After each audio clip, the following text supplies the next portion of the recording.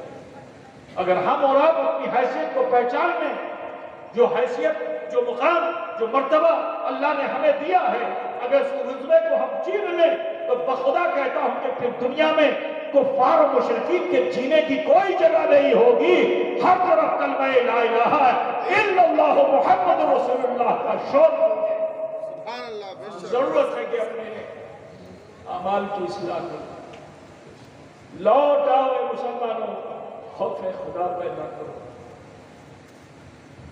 وقت گیا نہیں، ابھی ہماری مٹھی میں وقت ہے، لیکن موت آ جائے گی نا، یہ وقت ہمارے ہاتھ سے چلا جائے گا. کوئی اس کا مرنے کے بعد لابھ نہیں ملے گا. چاہے جتنا امیر بیٹا روزانہ لنگر چلائے گا، پھر بھی فائدہ نہیں پاؤ گے. خدا پوچھ رہے ہو نا؟ ہمیشہ کا فائدہ اگر چاہتے ہو تو اپنے جیون میں کچھ ایسے عمل کر لو کہ اپنی حیثیت، اپنے وقار کو پہچان لو، اور شریعت محمدی کے پاسدار ہو کر جب تم مصطفیٰ کے وفادار ہو کر مرو گے تو قبر میں اللہ تمہیں چین کی نیند نصیب فرمائے گا، آرام کا سونا مل جائے گا تمہیں. بہت بڑی چند بابا جی.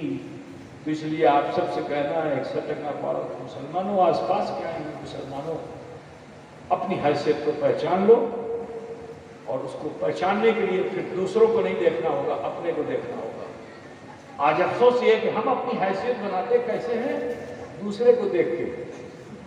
وہ پیسے والا کیسے ہو گیا صبح صبح سندھیا بیلا تک آمیوں برابری کرو، سمجھ رہے ہو نا؟ راتوں رات وہ کیسے راجہ بن گیا. ہم فقیر ہیں، اس کی طریقے کو تم بھی اپناؤ گے، اور جب اس کے طریقے کو اپناؤ گمراہ ہو جاؤ گے، بے دین ہو جاؤ گے، پت پرست ہو جاؤ گے. وہ بھوکا رہنا اچھا ہے، وہ فقیری اچھی ہے، وہ غربت اچھی ہے کہ جس میں ایمان باقی ہو. تو لہٰذا آپ سب سے کہنا ہے کہ ابھی سمے گیا نہیں ہے، قیامت آئی نہیں ہے. رسول پاک نے فرما دیا ہے توبوا قبل ان تموتوا، توبہ کر لو اس سے پہلے کہ تمہیں موت آ جائے. ابھی ہمیں اور آپ کو موت نہیں آئی ہے، تو لہٰذا آؤ ہم سب مل کر کے اسی محفل میں اشرف الاولیاء کا وسیلہ لیں، اشرف الانبیاء کا وسیلہ لیں، اور اپنے جیون میں جھانک کے دیکھیں، دوسروں کو نہیں، اپنے کو. اپنا رتبہ بلند کرانا چاہتے ہو، کسی آئینے میں دیکھنے کی ضرورت نہیں ہے، اپنے اندر جھانک کے دیکھو. جو انسان اپنی خودی کو چین لیتا ہے، اپنے اندر جھانک کے دیکھتا ہے، اور اپنے عیب، اپنے خطا. آپ لوگ صبح اٹھتے ہو آئینہ دیکھتے ہو نہیں دیکھتے ہو؟ دیکھتے ہو. اچھا بتاؤ کتنے لوگ آئینہ دیکھتے ہو؟ ہر تلے بولو نہ دیکھیں کتنے لوگ دیکھتے ہیں. آئینہ بوجھتا ہے کہ نہیں بوجھتا؟ شیشہ شیشہ دیکھتا ہے کہ نہیں دیکھتا؟ نہیں دیکھتا؟ اگر دیکھتا ہے تو ہاتھ اٹھا کے بتاؤ کتنے لوگ دیکھتے ہیں؟ سب لوگ دیکھتے ہیں. اچھا جب شیشہ دیکھتے ہو تو تم اپنے کو چاہے جتنا سندر سمجھو،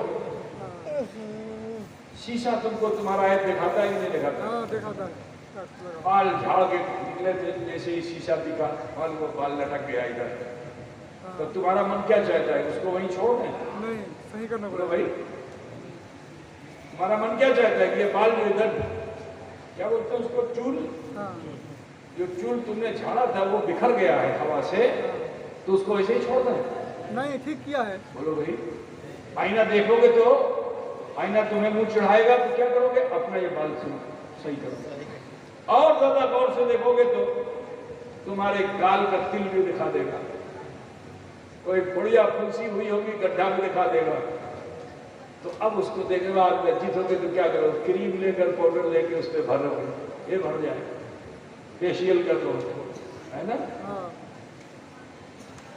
تو آئینے کا کام ہی ہے کہ وہ تمہاری سندرتا نہیں دکھاتا، آئینے کا کام ہے کہ وہ تمہارا عیب دکھاتا ہے، تمہاری کمی دکھاتا ہے، تاکہ تم اپنی کمی کی اصلاح کر لو. تو یہ دل جو ہے نا، یہ ایمان کا آئینہ ہے. اس آئینے میں جب جھانک کے دیکھو گے تو یہ بھی تمہاری سندرتا نہیں دکھائے گا. اللہ نے تو سندر بنایا ہے، لیکن تمہاری سندرتا یہ نہیں دکھائے گا.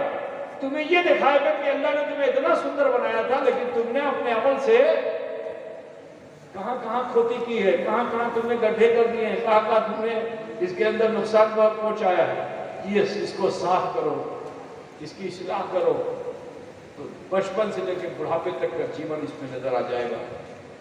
جب عیب دکھائی دے، گناہ دکھائی دے، تو اس کی صفائی، اس کی پاکی کب ہوگی؟ ایک ہی راستہ ہے، وہ استغفار، اللہ کی بارگاہ میں توبہ کر لینا۔ اللہ فرماتا یا ایھا الذین آمنوا توبوا الی اللہ توبۃ نصوحا، کہ اے ایمان والو اللہ کی بارگاہ میں توبہ کرو اور توبہ نصوحا کرو، عہد کر لو کہ اب جو توبہ کروں گا تو پھر اس خطا کی طرف نہیں جاؤں گا۔ اگر ایسی توبہ تم کر لیتے ہو نا تو میرے نبی فرماتے ہیں کہ التائب من الذنب کمن لا ذنب لہ، گناہوں سے توبہ کرنے والا انسان ایسا ہو جاتا ہے گویا اس نے کوئی گناہ کیا ہے۔ بولو بھائی ارادہ بن رہا ہے؟ میں تو ارادے کے ساتھ جا رہا ہوں توبہ کرنے۔ اب دیکھتا ہوں کہ آپ لوگوں میں سے کتنے لوگ ہیں جو توبہ کا ارادہ رکھتے ہیں۔ جن کو توبہ کرنی ہے دو زانو بیٹھ جائیے، نماز میں جیسے بیٹھتے ہیں، ماں بہن بیٹیاں سبھی۔ اور اب کسی کو مت دیکھو، آؤ اسی آئینے میں جھانک کے اپنے کو دیکھو، جو من میں چھپا آئینہ ہے اس میں جھانکو، دیکھو امر بچپن کے مدن، امر جوانی کے مدن، امر بڑھاپا کے مدن، ایک کھنی امی کے مدن کی امی کی جو گھوئی کھولم کی کھولم نا مان بول بے بچپن مدے تم ایٹا کھولن، جوانی مدے اٹھا کھولن، بڑھاپے مدے